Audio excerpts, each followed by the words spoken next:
इतिहास के पन्नों में अक्सर उन महान योद्धाओं के नाम तो सुनहरे अक्षरों में दर्ज हो जाते हैं जो मोर्चे पर लड़ते हैं, लेकिन उन मोर्चों को पीछे से संभालने वाले अदृश्य हाथों को दुनिया अक्सर भूल जाती है। 27 मई का दिन भारतीय इतिहास में एक ऐसा ही दिन है जो हमें एक ऐसी महानायिका की याद दिलाता है जिनके बिना डॉक्टर BR अंबेडकर का बाबा साहेब बन पाना शायद असंभव होता। आज माता रमाबाई अंबेडकर की पुण्यतिथि है, जिन्हें प्यार से रमाई कहा जाता है। यह कहानी केवल एक पत्नी की नहीं है, यह एक ऐसे मूक बलिदान, अकल्पनीय त्याग और अटूट धैर्य की कहानी है जिसने आधुनिक भारत की नींव को सींचा है। आइए माता रमाबाई के जीवन के उन पन्नों को पलटते हैं जिन्हें बहुत कम लोग जानते हैं, ताकि हम समझ सकें कि जब बाबा साहेब समाज के लिए लड़ रहे थे तब उनके घर की चौखट पर रमाई कौन सा महायुद्ध लड़ रही थीं। माता रमाबाई का जन्म 7 फरवरी 1898 को महाराष्ट्र के रत्नागिरी जिले के दापोली के पास वणंद गांव में हुआ था। उनके पिता भीकू धुतरे वलंगकर एक गरीब मजदूर थे। बचपन का नाम रमी था। किस्मत ने बहुत छोटी उम्र में ही उनके सिर से माता पिता का साया छीन लिया। अनाथ रमी और उनके भाई बहनों को उनके मामा मुंबई ले आए। उस दौर में बाल विवाह की प्रथा थी। 1906 में मात्र 9 वर्ष की आयु में रामी का विवाह 15 वर्षीय भीमराव से कर दिया गया। विवाह के बाद रमी का नाम रमाबाई हो गया। यह विवाह मुंबई के भायखला मार्केट के एक खुले शेड में बेहद साधारण तरीके से हुआ था। यहीं से शुरू हुई 2 महान आत्माओं की वह जीवन यात्रा जो कांटों से भरी थी, लेकिन जिसका गंतव्य पूरे देश को रोशनी देना था। यह कहानी का वह हिस्सा है जो हर उस इंसान की आंखें नम कर देगा जो इसे समझेगा। डॉक्टर अंबेडकर के भीतर पढ़ने और समाज को बदलने की एक असीम भूख थी। 1913 में जब भीमराव उच्च शिक्षा के लिए अमेरिका कोलंबिया विश्वविद्यालय गए और बाद में लंदन गए, तो उनके पीछे परिवार की जिम्मेदारी रमाबाई के कंधों पर आ गई। बाबा साहेब को बड़ौदा के महाराजा से जो छात्रवृत्ति मिलती थी वह बहुत सीमित थी। उसमें से वह कुछ पैसे रमाबाई को भेजते थे, लेकिन वे पैसे घर चलाने के लिए पर्याप्त नहीं थे। रमाबाई जानती थीं कि उनके पति 7 समंदर पार एक ऐसा ज्ञान अर्जित कर रहे हैं जो सदियों से शोषित उनके समाज की बेड़ियां काटेगा। इसलिए उन्होंने तय किया कि वह अपनी गरीबी की भनक साहेब को नहीं लगने देंगी। घर का खर्च चलाने और अपने पति की पढ़ाई में कोई बाधा न आने देने के लिए रमाबाई ने जो किया वह किसी भी महाकाव्य के नायक से बड़ा काम था। मुंबई की चौल में रहते हुए रमाबाई सुबह जल्दी उठकर मीलों पैदल चलकर जाती थीं और गाय भैंसों का गोबर इकट्ठा करती थीं। उस गोबर से वह उपले कंडे बनाती थीं और उन्हें सिर पर रखकर बाजार में बेचती थीं। जो पैसे मिलते उससे वह घर का राशन लाती थीं। जब बाबा साहेब के पत्र आते और वह पूछते कि घर कैसे चल रहा है, तो रमाबाई किसी से पत्र लिखवाती, क्योंकि वे स्वयं ज्यादा पढ़ी लिखी नहीं थीं। साहेब, आप चिंता न करें, घर बहुत अच्छे से चल रहा है, आप बस अपनी पढ़ाई पर ध्यान दें। एक तरफ लंदन की लाइब्रेरी में बैठकर बाबा साहेब दुनिया का इतिहास पढ़ रहे थे और दूसरी तरफ मुंबई की चिलचिलाती धूप में रमाबाई अपने पसीने से भारत का भविष्य लिख रही थीं। त्याग की कोई सीमा होती है तो रमाबाई ने उसे भी पार कर दिया था। गरीबी और कुपोषण के कारण रमाबाई और बाबा साहेब ने अपने 4 बच्चों गंगाधर, रमेश, इंदु और राजरत्न को खो दिया। केवल एक पुत्र यशवंतराव ही जीवित बच सके। सबसे हृदय विदारक घटना उनके सबसे छोटे बेटे राजरत्न की मृत्यु के समय की है। जब राजरत्न का निधन हुआ तब घर में इतनी भयंकर गरीबी थी कि बच्चे के अंतिम संस्कार के लिए और उसे कफन पहनाने के लिए भी पैसे नहीं थे। डॉक्टर अंबेडकर, जो उस समय तक विदेशों से डिग्रियां ले चुके थे, अपने मृत बच्चे को देखकर फूट फूट कर रो रहे थे। वे खुद को कोस रहे थे कि वे अपने बच्चे को कफन तक नहीं दे पा रहे हैं। उस समय रमाबाई ने अपने दुख को पीते हुए अपनी एक पुरानी साड़ी का एक टुकड़ा फाड़ा और अपने पति के हाथों में रख दिया ताकि वे अपने बच्चे को ढंक सकें। एक मां के लिए अपने जिगर के टुकड़े को अपनी ही फटी साड़ी में लपेटकर श्मशान भेजना, इससे बड़ा दर्द दुनिया में क्या हो सकता है। लेकिन रमाबाई ने कभी बाबा साहेब को उनके मार्ग से भटकने नहीं दिया। उन्होंने बाबा साहेब से कहा, हमारे बच्चे तो चले गए, लेकिन अब इस देश के करोड़ों शोषित बच्चे ही हमारे बच्चे हैं। आपको उनके लिए अपना काम जारी रखना होगा। लोग अक्सर सोचते हैं कि रमाबाई केवल घर तक सीमित थीं, लेकिन ऐसा नहीं है।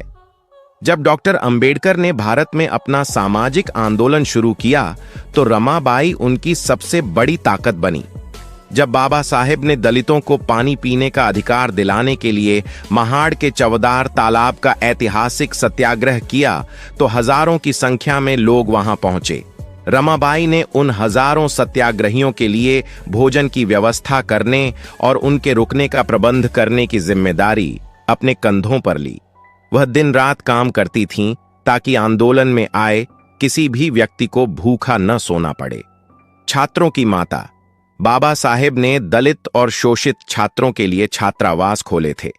जब कभी छात्रावास में फंड की कमी होती और छात्रों के लिए राशन नहीं होता, तो रमाबाई अपने घर के गहने गिरवी रख देती थीं। वह उन छात्रों को अपने हाथों से खाना बनाकर खिलाती थीं। उन छात्रों के लिए वह सिर्फ डॉक्टर अंबेडकर की पत्नी नहीं, बल्कि उनकी अपनी रमाई मां थीं। रमाबाई बहुत धार्मिक स्वभाव की थीं। उनकी एक बड़ी इच्छा थी कि वह पंढरपुर में भगवान विट्ठल रुक्मिणी के दर्शन करें, लेकिन उस समय अछूत माने जाने वाले वर्गों का मंदिरों में प्रवेश वर्जित था। जब रमाबाई ने बाबा साहेब से पंढरपुर जाने की जिद की, तो बाबा साहेब को बहुत पीड़ा हुई। बाबा साहेब ने रमाबाई को समझाया और कहा, रमा, जिस मंदिर में भगवान इंसान को इंसान नहीं समझता, जहां हमें जानवरों से भी बदतर समझा जाता है और जहां हमें सम्मान नहीं मिलता, वहां जाकर भगवान के दर्शन करने से क्या लाभ। मैं तुमसे वादा करता हूं कि मैं तुम्हारे लिए एक ऐसा नया पंढरपुर, समतामूलक समाज और धर्म बनाऊंगा, जहां तुम्हें और तुम्हारे लोगों को पूरे सम्मान के साथ सिर उठाकर जीने का अधिकार मिलेगा। रमाबाई ने अपने पति के इन शब्दों को मान लिया और फिर कभी उस मंदिर में जाने की जिद नहीं की। बाबा साहेब का यही संकल्प बाद में 1956 में बौद्ध धम्म दीक्षा के रूप में सामने आया, जो वास्तव में उनका बनाया हुआ वह नया पंढरपुर था, जहां ऊंच नीच का कोई भेद नहीं था। लगातार संघर्ष, कुपोषण, बच्चों की मौत के सदमे और अत्यधिक काम के कारण रमाबाई का स्वास्थ्य तेजी से बिगड़ने लगा। उन्हें प्लूरिसी, फेफड़ों की बीमारी हो गई थी। जब बाबा साहेब गोलमेज सम्मेलन और देश विदेश के राजनीतिक कार्यों में व्यस्त थे, तब भी रमाबाई चुपचाप अपनी बीमारी को सहती रहीं। जब बाबा साहेब को उनकी गंभीर स्थिति का पता चला, तो उन्होंने अपनी सारी जमा पूंजी और ताकत रमाई को बचाने में लगा दी। उन्होंने देश के बेहतरीन डॉक्टरों को बुलाया। बाबा साहेब अक्सर रात रात भर जाग कर रमाबाई के सिरहाने बैठते और उनकी सेवा करते। जो व्यक्ति अंग्रेजों से लड़ रहा था, सवर्णों के अहंकार से लड़ रहा था, वह अपनी पत्नी को बचाने के लिए मौत से गिड़गिड़ा रहा था। लेकिन 27 मई 1935 को नियति ने अपना फैसला सुना दिया। मात्र 37 वर्ष की आयु में 29 साल तक बाबा साहेब की छाया बनकर रहने वाली रमाबाई इस दुनिया को छोड़कर चली गईं। रमाबाई के निधन पर बाबा साहेब का दुख शब्दों में बयान नहीं किया जा सकता। दुनिया को राह दिखाने वाले बाबा साहेब एक छोटे बच्चे की तरह फूट फूट कर रोए थे। उन्होंने अपना सिर मुंडवा लिया और कई दिनों तक सफेद कपड़े पहनकर एक सन्यासी की तरह कमरे में बंद रहे। डॉक्टर अंबेडकर ने अपनी प्रसिद्ध पुस्तक थॉट्स ऑन पाकिस्तान माता रमाबाई को समर्पित की थी। इसके समर्पण पृष्ठ पर उन्होंने लिखा था, उनके शील, उनके सद्व्यवहार और मेरी उस समय की दरिद्रता में भी मेरे साथ खड़े रहने के लिए, जब हम मुंबई के परेल इलाके में चालों में जानवरों की तरह रह रहे थे, उनके मूक समर्थन के कारण ही मैं वह बन सका जो मैं हूं। माता रमाबाई का जीवन सिर्फ एक ऐतिहासिक प्रसंग नहीं है, यह हमारे लिए एक ज्वलंत संदेश है। संदेश किसी भी महान राष्ट्र या समाज का निर्माण सिर्फ भाषणों, डिग्रियों या युद्धों से नहीं होता, बल्कि वह निर्माण उन अदृश्य बलिदानों से होता है जो चार दीवारी के भीतर दिए जाते हैं। जब हम भारतीय संविधान को पढ़ते हैं और उसमें समानता, न्याय और स्वतंत्रता के अधिकार पाते हैं, तो हमें यह कभी नहीं भूलना चाहिए कि उन अधिकारों की स्याही में कहीं न कहीं माता रमाबाई के वे आंसू, उनके पसीने की वे बूंदें और उनका वह खून शामिल है जो उन्होंने गोबर के उपले बनाते हुए और अपने बच्चों को खोते हुए बहाया था। आज हम जिस आजाद और लोकतांत्रिक भारत में सांस ले रहे हैं, वह बाबा साहेब के ज्ञान और रमाबाई के त्याग के संगम का परिणाम है। असली सशक्तिकरण वह है जहां जीवन साथी एक दूसरे के विजन के लिए अपनी आहुति देने से पीछे न हटे। माता रमाबाई का जीवन सिखाता है कि क्रांति कभी शोर नहीं मचाती, वह रमाई की तरह शांति से अपना काम करती है और युगों युगों के लिए इतिहास बदल देती है। 27 मई को जब भी आप बाबा साहेब को याद करें तो एक पल के लिए अपनी आंखें बंद करके उस रमाई को जरूर नमन करें जिसने खुद को मिटाकर करोड़ों लोगों के लिए एक मसीहा को गढ़ा था। कोटि कोटि नमन माता रमाबाई अंबेडकर।